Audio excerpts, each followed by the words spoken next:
Fala aí, investidores, sejam muito bem-vindos ao canal Planileiro Investidor. Eu sou Adriano Costa e no vídeo de hoje nós vamos falar do relatório gerencial de fevereiro de 2023 do fundo REC Recebíveis Imobiliários, é o REC R11, fundo DECRI, e a gente vai ver então a performance dele no mês de fevereiro, tá? Então fique conosco se você gosta desse tipo de assunto, se inscreva no canal, ative as notificações, deixe seu like, tá muito importante pra gente, é tudo de graça, mas ajuda muito a gente a disseminar as informações pelo YouTube. E também eu vou deixar esse relatório gerencial na descrição do vídeo para você baixar e fazer uma leitura mais detalhada, e também o link do nosso grupo do Telegram.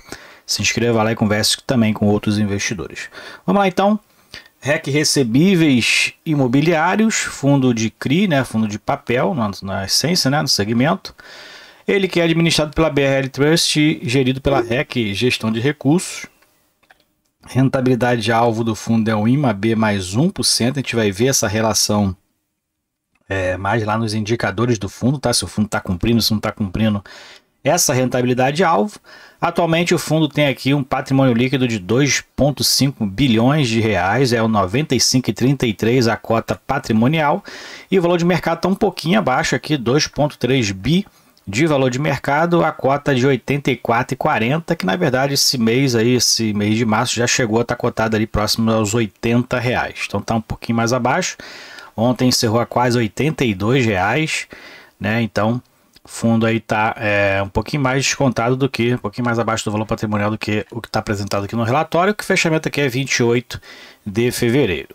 Bom, o fundo tem aqui taxas de administração e consultoria, que é a mesma taxa, né, de gestão que a gente costuma ver, 1,2% ao ano sobre o patrimônio líquido, e não tem taxa de performance, que é rara nos fundos aí de papel, né? Então não tem taxa de performance. Prazo indeterminado, condomínio fechado, para investidores em geral, tem mais de 26 milhões de cotas emitidas, é um fundo na base 100, então tem muita cota realmente o fundo, por isso mesmo tem também até uma boa liquidez no mercado secundário, e tem mais de 180 mil cotistas, 183, né, mil cotistas. Eu sou um desses cotistas e a minha maior posição dos meus fundos imobiliários é o REC R11, eu tenho 17 fundos imobiliários, né, minha maior posição, em torno de 11%, está no REC R11.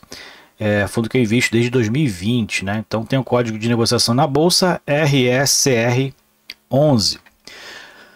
Bom, comentários aqui do gestor. Como eu já falei, o fundo que investe preponderantemente em certificados de recebíveis imobiliários, rentabilidade nos últimos 12 meses e desde o IPO. Nos últimos 12 meses está em torno de 12,2% distribuição do fundo, né? O equivalente a 93% do CDI, então está um pouquinho abaixo aí, né, de uma aplicação aí rendendo a taxa DI, porém a taxa DI tem imposto, né? Então, se considerado esse imposto, né, o CDI líquido, ele está rendendo mais do que o CDI, 110% dele, né, 10% a mais.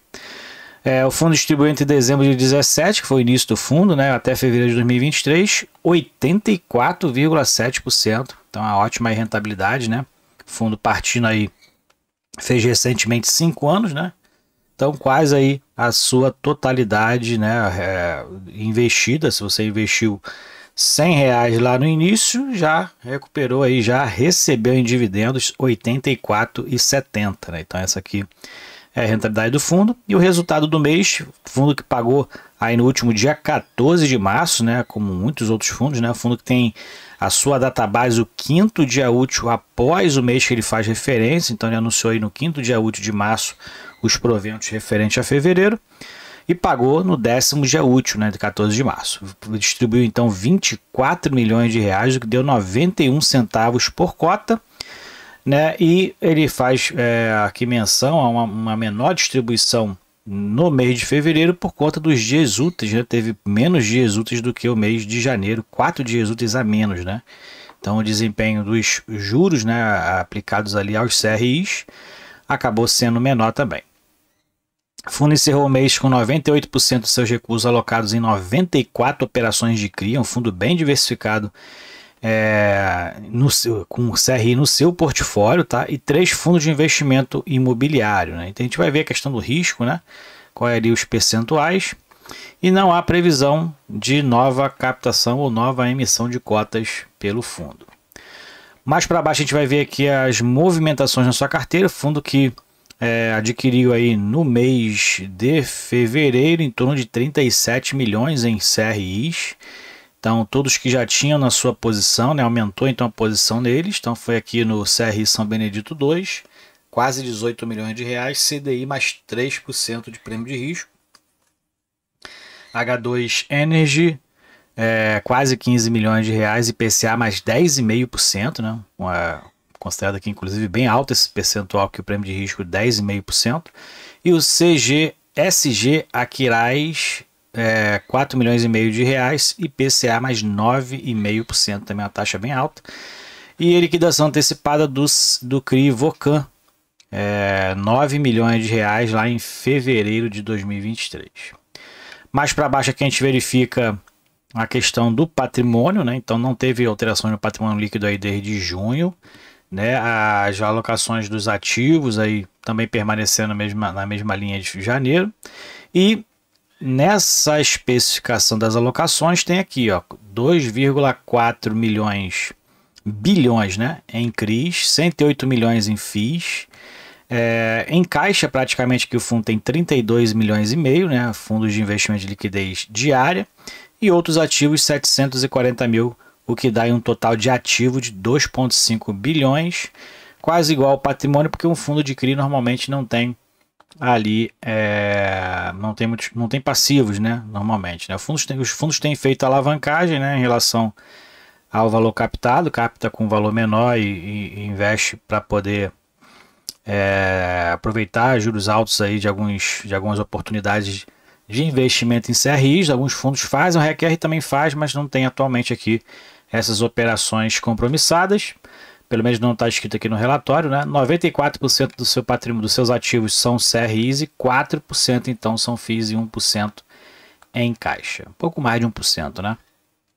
Aqui é o portfólio do fundo, então são 94 operações, e se a gente verificar aqui as séries, né, em relação aqui ao risco, em relação ao fluxo de pagamento, o fundo tem muitos, praticamente acho que 4 fundos com o risco, 4 CRIs, né, com um risco maior em relação ao fluxo de pagamento, que está tudo nessa página aqui, ó, 2 mezanino e 2 subordinada. O restante é tudo série única ou sênior, que tem preferência na distribuição dos proventos, e por isso mesmo o prêmio de risco, né, ou essa taxa de juros de aquisição, ela é menor do que essas daqui, considerada aqui mezanino e subordinada, tá? Portanto, você pode depois verificar isso aí.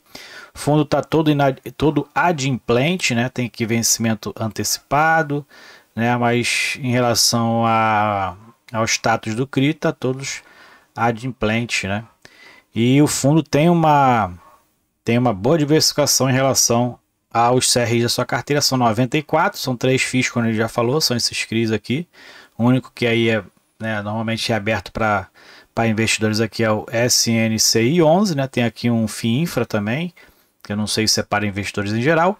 E aqui você tem toda a parte qualitativa, né? Ainda não, aqui a qualitativa é um pouquinho na outra página. Essa página aqui você tem toda a questão qualitativa de cada FII, né? As características, né?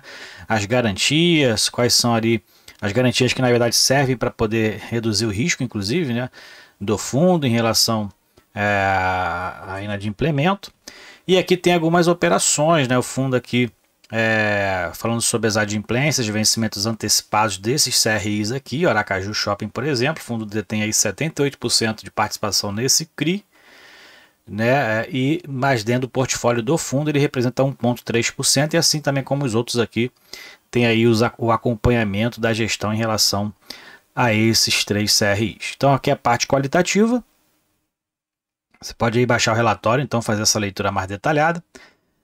Em relação à distribuição por indexador, o fundo está mais indexado ao IPCA, né? Então IPCA representa tudo isso aqui, ó.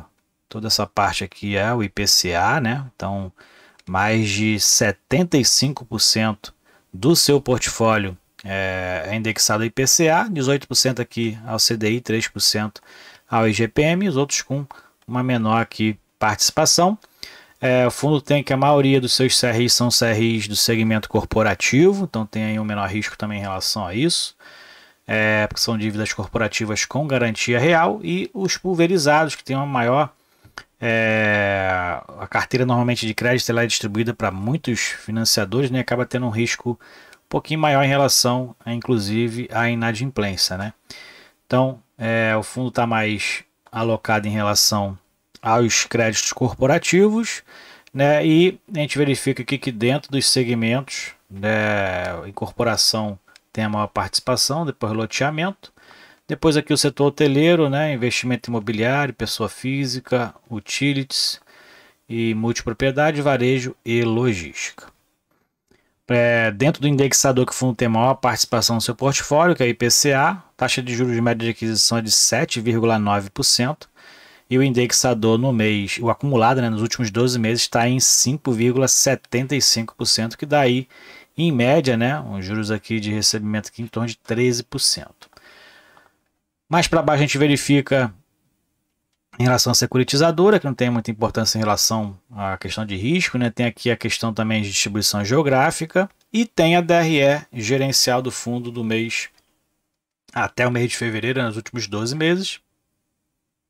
E a gente verifica que o fundo manteve aí o mesmo nível de receita em relação a dezembro e janeiro, considerando que fevereiro teve 4 dias úteis a menos em relação aos meses anteriores, né? Então, provavelmente o desempenho seria semelhante aqui a janeiro. E o fundo distribui então por isso um pouquinho menos, acima de 90 centavos ainda, né? Mantendo aí a distribuição pós os meses de deflação, acima de 90 centavos por cota, e mantendo então ali um valor distribuído na média de 24 a 25 milhões de reais. O fundo então recuperando aí, né, a questão das perdas que tiveram, né, em relação aos juros dos CRIs, atualização monetária em relação ao período de deflação, mantendo ali o nível em torno de 1% de distribuição. Aqui em relação à rentabilidade alvo, então a gente verifica que a rentabilidade do alvo do fundo é o IMAB, que é esse aqui, mais 1%, que daria 59,3%, e o fundo com desempenho aqui de 84,7% na distribuição dos proventos, com uma rentabilidade, provavelmente que é a rentabilidade, né, negativa de 15,6%, que dá um total de 69,1%. Fundo que está com uma rentabilidade mensal média de 1,01% nos últimos 12 meses e distribui em fevereiro 0,91%. Né, e que em 2023 já distribuiu então aí R$ 1,09 por cota, né, uma média aí, que se mantiver essa média vai chegar aqui próximo ao que está aqui na expectativa do acumulado dos últimos 12 meses, que foi semelhante ao distribuído em 2022, que teve muitas oscilações, né. Em relação à liquidez e à rentabilidade, o fundo tem uma boa liquidez no mercado, né? Quase 70 milhões de volume de negociação no mês de fevereiro. Lembrando que teve 4 dias úteis a menos, então todos os fundos, né, tiveram essa queda na liquidez para fevereiro, né? Mas o fundo teve, na verdade, uma alta dessa liquidez em relação a janeiro, como a gente verifica aqui, ó. A liquidez teve aí uma alta, né, de janeiro para fevereiro, 3,8 milhões foi a média diária. E a cota variou entre R$ 82 e R$ 88 reais nesse período, né? E se a gente pegar aqui a tabela de sensibilidade em relação ao IPCA, que é a maioria do indexador do portfólio, do preço de encerramento de fevereiro, a rentabilidade está aqui de IPCA mais 9,71%. Se você pegar ali a cota a preço de mercado do mês de março, essa taxa aqui de rentabilidade ultrapassa a IPCA mais 10%, né? Então, o fundo aí com uma rentabilidade muito interessante, né? Em relação ao seu preço de mercado também, né? Então, tem aí uma oportunidade. Se você gosta do fundo, né? Ou que está estudando o fundo, eu acho um fundo muito interessante. Eu tenho ele já há 3 anos na minha carteira, né? Desde lá praticamente no início da minha carteira, né? E é um fundo que sempre aí trouxe bons retornos e não tem muita variação, na verdade, o fundo que não tem aí uma volatilidade muito grande. Todos os fundos caíram nesse período, né? Mas é um fundo que tem uma carteira, como a gente viu ali, em relação ao risco, em relação às séries, né, dos FIIs praticamente nula, né? Então só 4 CRIs dos 94 que são indexados ali a um risco maior, que está ali, né, em relação ao risco maior. A maioria dos seus créditos são corporativos, então a questão de inadimplência do fundo ele é muito baixa, né? Então, e também o ponto positivo que ele tem uma carteira bem diversificada aí em relação ao seu ativo-alvo. Ok? Então é isso aí. Não é nenhuma indicação de compra nem de venda. Estou falando também como cotista, gosto, tenho aumentado minha posição. E se você gostou do vídeo, então deixe seu like, se inscreva no canal e compartilhe com a gente se você é cotista do REC R11, qual o percentual da sua carteira hoje. Fiquem com Deus, até o próximo vídeo. Tchau, tchau.